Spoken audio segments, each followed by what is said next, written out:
The year is 1991. Top contender Gerry Cooney has the eyes of the world on him after proving to himself to be a dangerous monster in the ring with a resume drastically improving each successive fight. And you have to take from him first, you know? It's just one of those things. You have to get him before he gets you. It's similar to being a gladiator, I suppose. Next up is the former WBC champion and all-time great Ken Norton in a battle of the boldest. Can the gentleman Gerry take out Hercules reborn, or will Ken Norton harness the power of Zeus and electrify this prospect into an early retirement?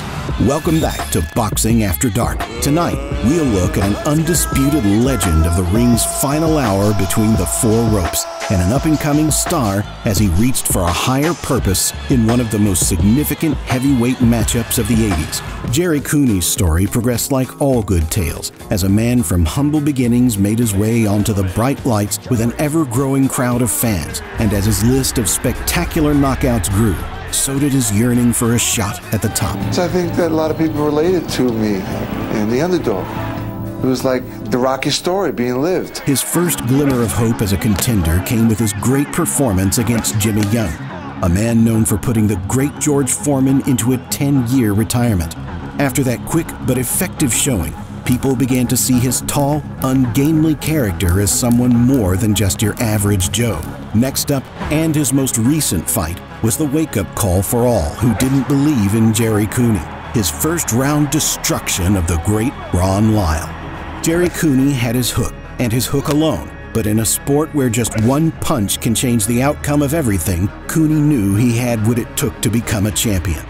But when Ken Norton was announced as his next fight, for the first time in his life, a glimmer of fear was seen in the eyes of Gerry.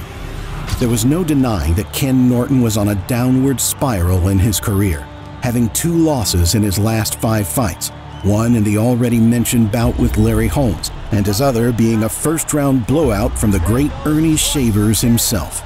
But Ken Norton never shied away from a challenge, and he could never be counted out unless the ref himself was doing it as he was on the ground. I'm an underdog.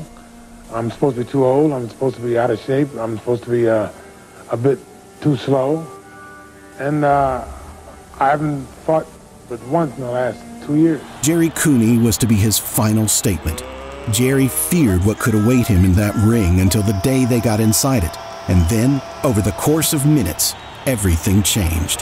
Shows the reach and all the other measurements. Round 1 underway. Norton on the right, Cooney on the left. 10 rounds, 3 knockdown rule is in effect. The bell cannot save either man. A right hand buckled the knees of Norton by Gerry Cooney. First punch of the fight buckled Norton's knee. Left hand to the stomach, and another right hand to the side of the head of Norton, who stands on the ropes. Left hand to the heart by Cooney. Norton bangs away now at Cooney in Norton's corner. And another left hand scores it again. The legs of Norton wobble. Norton is hurt in his own corner. Cooney trying to measure him. Misses 2 uppercuts, but scores with combinations of left stance going straight up. Norton is about to drop. Norton is on his knees and finally slumps in the corner. He is not going to get up from this. The fight is over in 54 seconds. And if there was ever any doubt as to the punching power of Gerry Cooney, Ray Leonard, I think that doubt was put to bed right here. Well, I hit him with a straight right hand, and I saw him back up on the ropes. So I'll be controlling to be cautious at all times, and if I see my openings to go in and work as planned. In the years following this highly publicized war, Cooney's been very open with his trials, tribulations, and experiences with his run as a professional boxer.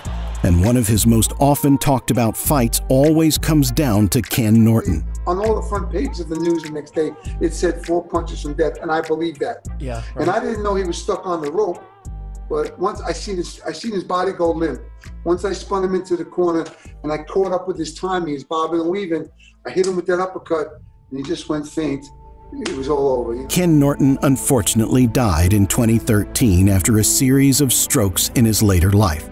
But over the years, he had been a magnificent figure for all he knew, winning 2 awards as Father of the Year by the Los Angeles Times and proclaiming it to be his most outstanding achievement. As a kid, when you were a youngster, were you in fights? I mean, I had one fight when I was 17 and lasted for about 2 hours. We fought a while and we rested, fought a while and we rested. Norton was a great man, and one that whoever knew him would strive to be more like.